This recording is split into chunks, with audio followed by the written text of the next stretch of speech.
Hello everyone, एक बार फिर से आप सभी का स्वागत है आपके अपने यूट्यूब चैनल पर। आज की इस वीडियो में बिहार डीएलएड एंट्रेंस एग्ज़ाम के लिए कुछ महत्वपूर्ण प्रश्नों को देखेंगे। तो चलिए शुरू करते हैं। आज के क्लास का पहला प्रश्न है, हिंदी भाषा का कौन सा रूप मानक हिंदी के रूप में स्वीकार किया गया है? हिंदी भाषा का कौन सा रूप मानक हिंदी के रूप में स्वीकार किया गया है? तो आपका जो करेक्ट आंसर हो जाएगा खड़ी बोली। प्रश्न संख्या 2, हिंदी की उत्पत्ति किस भाषा से हुई है? हिंदी की उत्पत्ति किस भाषा से हुई है? तो आपका जो करेक्ट आंसर हो जाएगा सौर सैनी अपभ्रंश से। प्रश्न संख्या 3, सरस्वती पत्रिका के संपादक कौन थे? सरस्वती पत्रिका के संपादक कौन थे? तो आपका जो करेक्ट ऑप्शन हो जाएगा, यानी आपका जो करेक्ट आंसर हो जाएगा महावीर प्रसाद द्विवेदी। अगला प्रश्न है, महाराष्ट्र में किस भाषा का प्रयोग अधिक होता है? तो आपका करेक्ट आंसर हो जाएगा मराठी। रिक्शा किस भाषा का शब्द है? आपको बताना है रिक्शा किस भाषा का शब्द है। तो जो करेक्ट आंसर हो जाएगा आपका जापानी। रिक्शा जापानी भाषा का शब्द है। अगला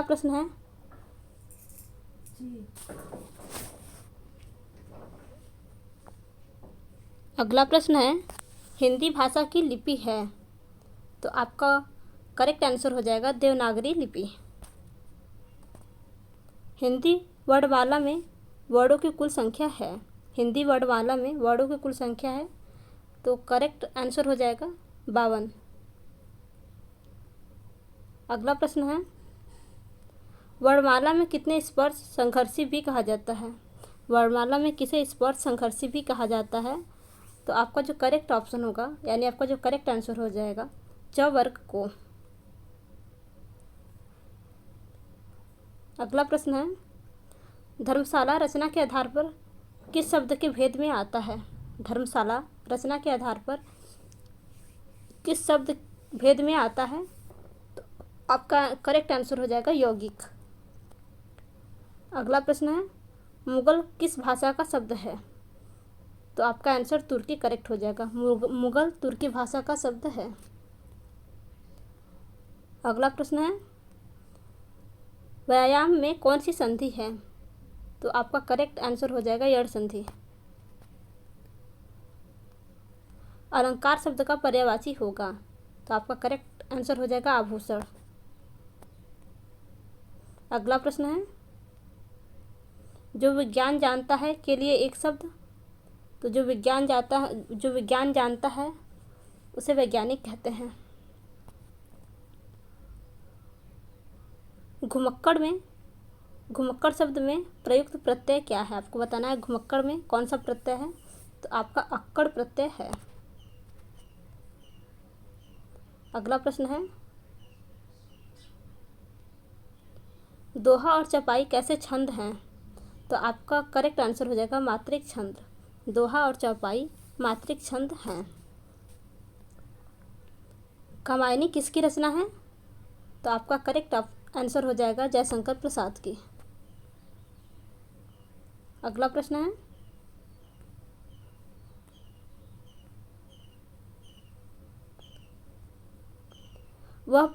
किसी पदार्थ का वह केंद्र जहाँ संपूर्ण भार प्रभावी होता है कहलाता है।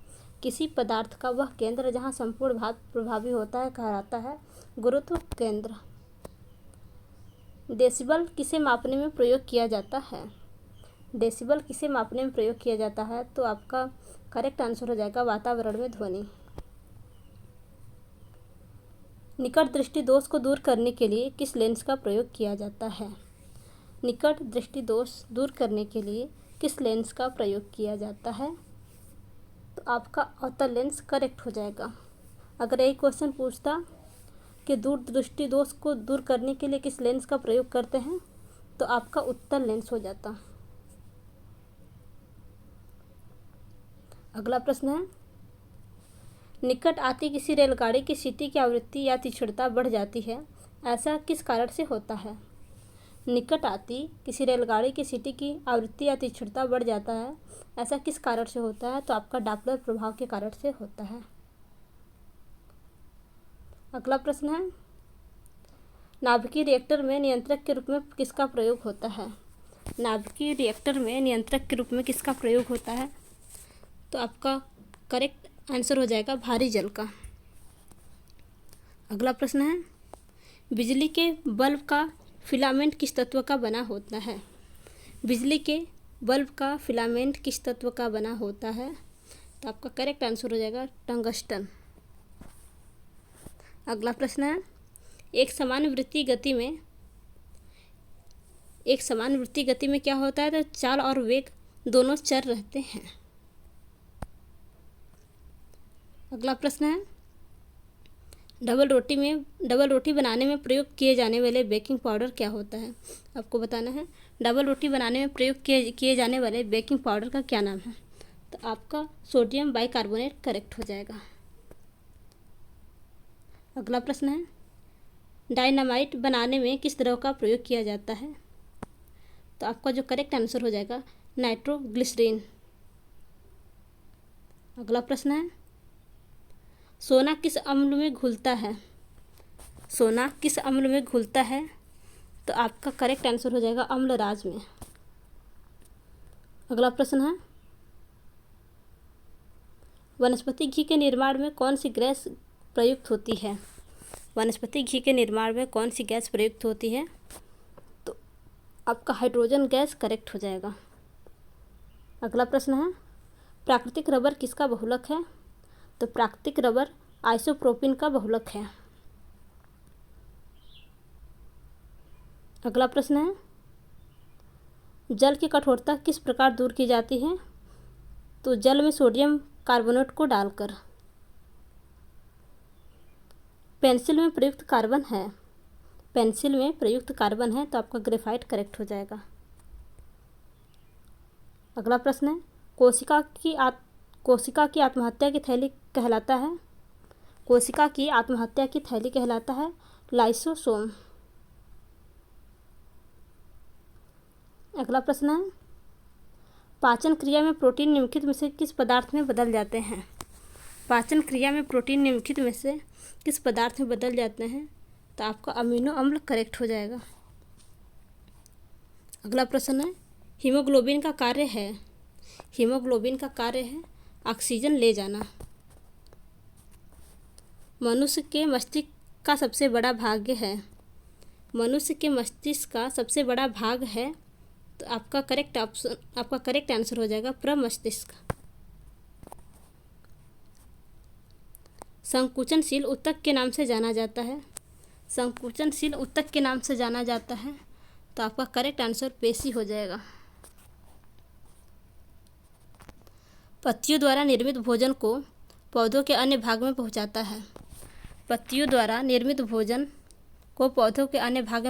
है फ्लोएम। सेब एवं नाशपाती में खाने योग्य भाग होता है पुष्पासन।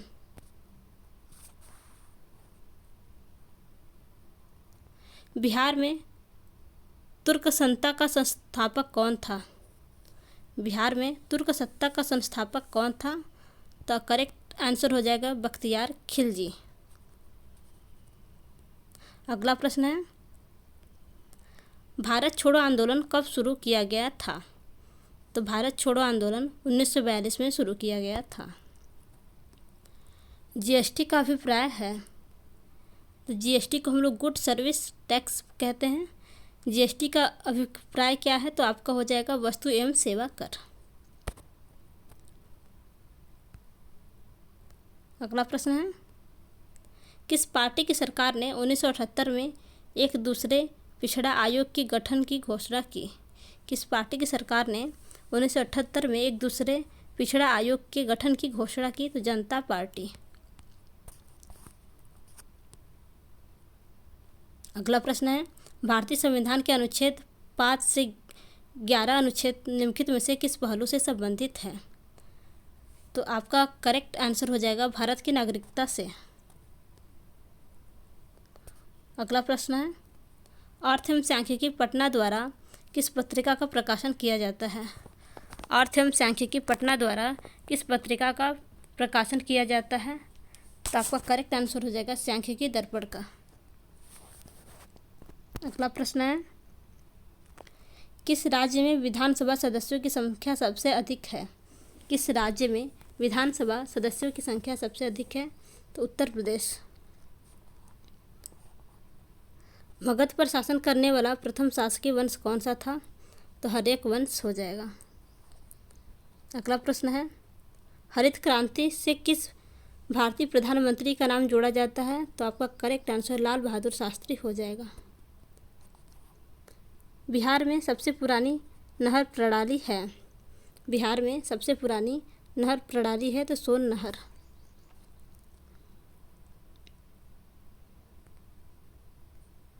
अगला प्रश्न है, बिहार से प्राप्त द्विभाषीय अभिलेख किस मध्यकालीन शासन से संबंधित है?